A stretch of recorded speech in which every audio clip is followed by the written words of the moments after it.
Good morning. This is 10th class subject social science.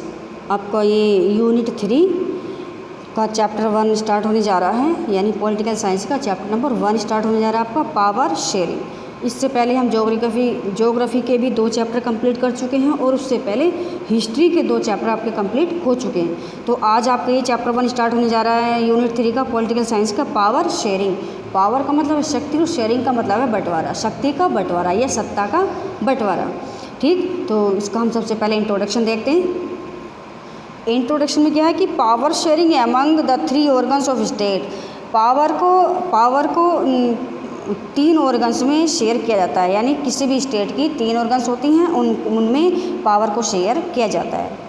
ठीक है, तो एग्जाम्पल जैसे लेजिस्लेचर, एग्जीक्यूटिव और जुडिशरी, ये 3 ऑर्गन्स होती हैं स्टेट की और तीनों ऑर्गन्स में पावर को शेयर किया जाता है इन तीनों के बीच।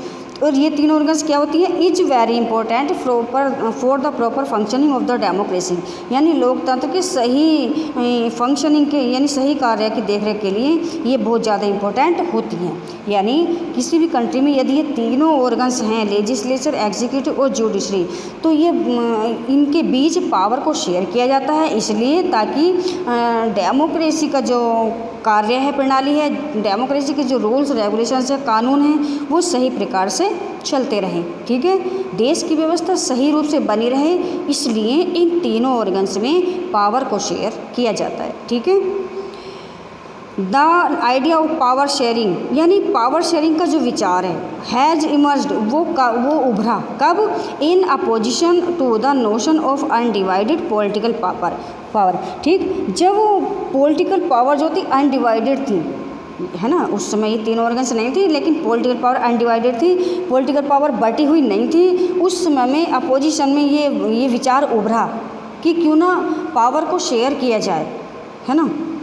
तो इन ए डेमोक्रेसी, लोकतंत्र में एवरीवन हैज़ ए वॉइस, देखिए लोकतंत्र में हर व्यक्ति को आवाज़ उठाने का अधिकार होता है।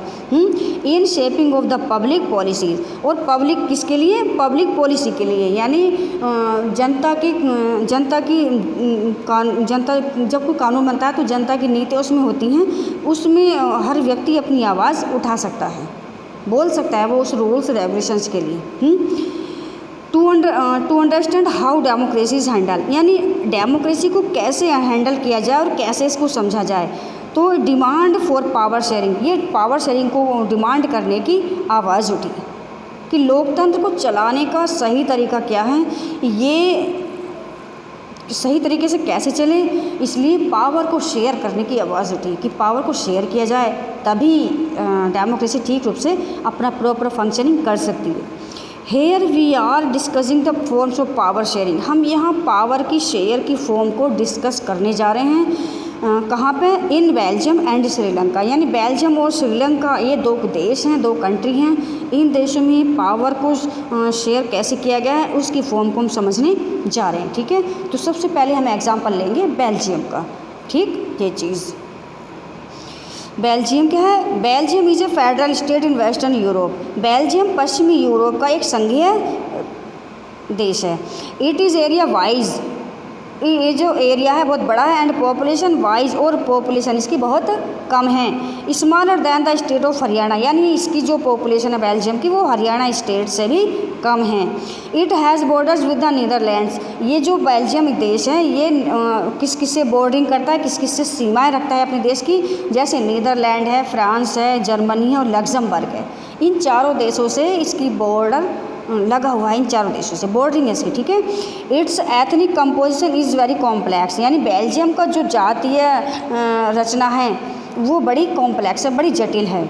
Out of the total population of the country, यानी देश की जो टोटल पॉपुलेशन कंट्री है वो 59% live in the Flemish region, यानी 59% लोग फ्लेमिश रीजन में रहते हैं और क्या बोलते हैं, स्पीक डच लैंग्वेज, और डच भाषा बोलते हैं। ठीक है, 59% लोग फ्लेमिश रीजन में रहते हैं और डच भाषा बोलते हैं, जबकि 40% इसमें दिया कि other 40% people live in Wallonia region and speak French, जो कि 40% लोग वैलोनिया रीजन में रहते हैं और उनकी लैंग्वेज क्या है, फ्रेंच। ठीक है। अभी मैं तुम्हें डायग्राम दिखाऊंगी ना, उसमें तुम्हें सारी चीज़ दिखाऊंगी। पहले हम थोड़ी थ्योरी समझ लेते हैं, उसके बाद डायग्राम समझेंगे। तो 2 रीजन आपकी मैंने बताया भी, फ्लैमिश और वैलोनिया। तो फ्लैमिश में 59% पॉपुलेशन हो रहती है और वो डच लैंग्वेज बोलती है। वैलोनिया में 40% लोग रहते हैं और वो फ्रेंच लैंग्वेज बोलते हैं। अब क्या बचा, एक कम्युनिटी और है वहाँ पे, कौन सी, कि द रिमेनिंग 1% स्पीक जर्मन, यानी 1% लोग वहाँ पे जर्मन लैंग्वेज भी बोलते हैं। ठीक है। तो the capital of Belgium is Brussels, Belgium की कैपिटल ब्रुसेल्स है। वेयर, जहाँ 80% people speak French while 20% are Dutch speaking, यानी ब्रुसेल्स बेल्जियम की राजधानी है और राजधानी में उसमें ब्रुसेल्स में 80% फ्रेंच हैं बोलने वाले और 20% डच स्पीकिंग वाले लोग हैं, यानी अपोजिशन है ना। तो थोड़ी सी थ्योरी हो रहा है, इसको समझ लेते हैं, फिर हम डायग्राम को देखेंगे। आगे क्या दिया है कि the minority French speaking community, minority का मतलब कम संख्या वाले, फ्रेंच स्पीकिंग फ्रेंच लैंग्वेज बोलने वाले। तो फ्रेंच लैंग्वेज जो बोलने वाले लोग वो कम संख्या में है, क्यों, देखो इधर दिया ना कि 40% पीपल वैलोनिया में रहते हैं, तो ये फ्रेंच बोलते हैं, तो फ्रेंच वाले जो है माइनॉरिटी में आते हैं। तो क्या है कि was relatively rich and powerful, लेकिन ये माइनॉरिटी में तो हैं, लेकिन ये क्या है, रिच एंड पावरफुल, धनी और शक्तिशाली है। ठीक, संख्या में तो कम है लेकिन पावरफुल है। वहीं क्या है कि this made the Dutch speaking community, वहीं की दूसरी जो डच स्पीकिंग कम्युनिटी है वो कैसे है, वो पुअर में आती है। तो क्या है, angry who got the benefit of economic, इस कम्युनिटी ने अपने लिए, अपने लाभ के लिए आवाज़ उठाई, economic development education much later, यानी बाद में क्या है, जो मेजोरिटी वाले लोग थे, मेजोरिटी 59% जो लोग थे फ्लेमिश रीजन में रहने वाले, जो डच लैंग्वेज बोलते थे, इनके साथ इक्वालिटी नहीं थी, है ना, डिसइक्वालिटी थी। तो इसमें थोड़ा डायग्राम देखते हैं, तब मैं आपको आगे की थोड़ी सी थ्योरी और बताऊँ। ठीक है। तो ये है बेल्जियम का डायग्राम।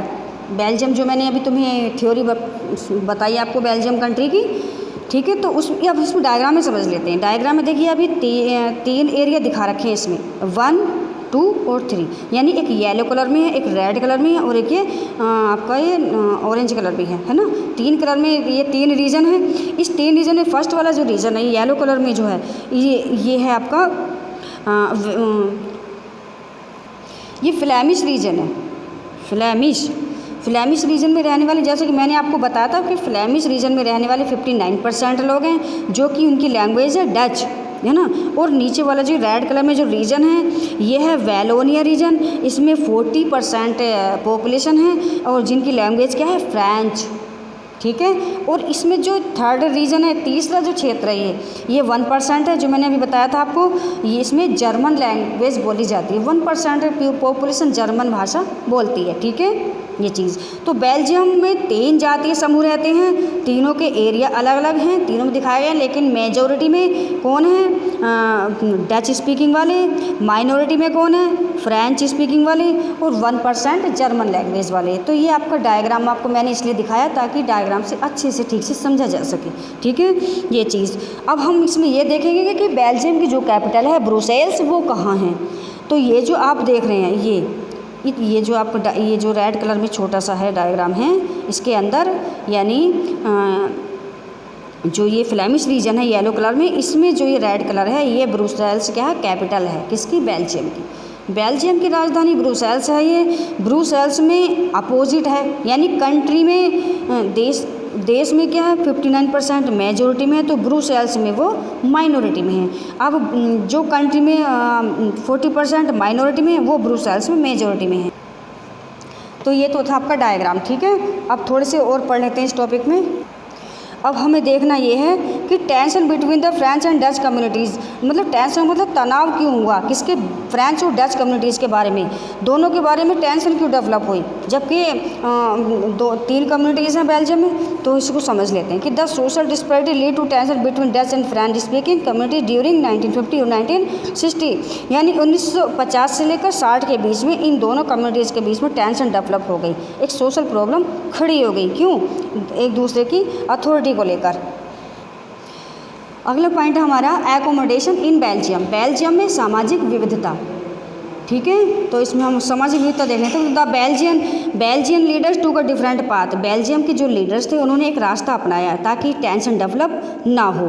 कब? 1970 और 1999 के 3 के बीच में। क्या किया कि उन्होंने जो वहाँ का कॉन्स्टिट्यूशन था बेल्जियम का, उसको अमेंडेड किया 4 टाइम्स, 4 बार उसमें संशोधन हुआ।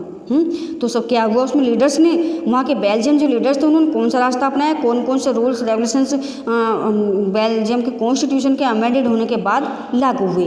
तो उसमें पॉइंट नंबर 1 आता है आपकी, the constitution prescribe that the number of Dutch and French speaking ministers, यानी जो डच और फ्रेंच दोनों कम्युनिटीज़ के जो मिनिस्टर्स होंगे वो क्या होंगे, इक्वल होंगे, समान होंगे। पहला तो वहाँ की सेंट्रल गवर्नमेंट ने ये डिसीजन लिया, बेल्जियम की सेंट्रल गवर्नमेंट ने ये डिसीजन लिया ताकि दोनों में झगड़ा ना हो, तनाव ना हो, कि दोनों मेजोरिटी के दोनों ग्रुप के लीडर्स जो होंगे वो इक्वल होंगे। ओके, अब सेकंड पॉइंट क्या है, सेकंड पॉइंट है कि the state government are not subordinate to the central government, यानी जो स्टेट गवर्नमेंट होगी वो सेंट्रल गवर्नमेंट के अंडर में काम नहीं करेगी, वो अधीनस्थ नहीं होगी। ये भी अच्छा स्टेप उठाया बेल्जियम की गवर्नमेंट ने, है ना।